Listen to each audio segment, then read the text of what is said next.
My family was really more into sailing. My dad was a sailor. I think he always thought that I would become a sailor. But you know, my parents enjoyed skating, so they ended up putting me on the ice and just seeing if I enjoyed it. And I definitely did, maybe too much.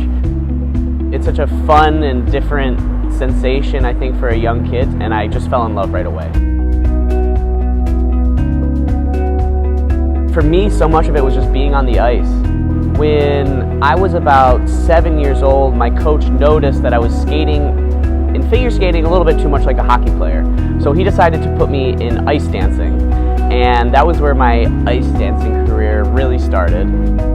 And one day he was like, hey, there's this little girl here. She's the right size for you, and she skates really fast just like you do.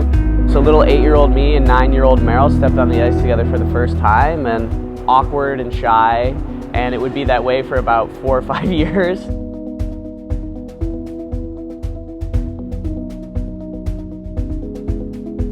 I played hockey until I was 18.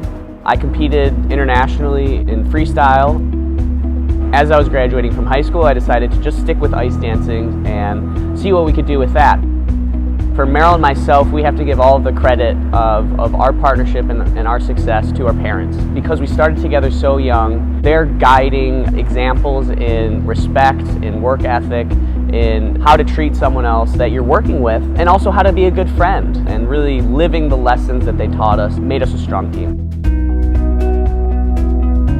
We were at the Detroit Skating Club, which was where all of the top US ice dancing talent was at the time.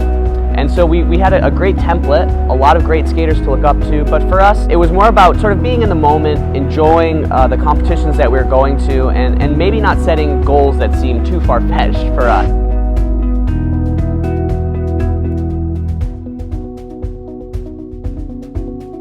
For me, the Olympics is the ultimate ideal of being an athlete.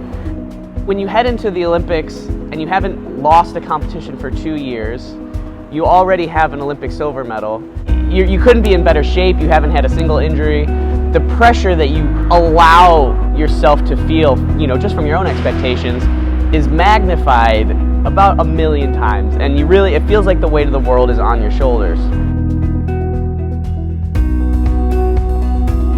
There's definitely an amazing payoff to putting the work in, being prepared, and performing your best at an Olympic Games. And I'm so grateful that my experience at the Olympics, you know, really, both of them, that was the way it worked out.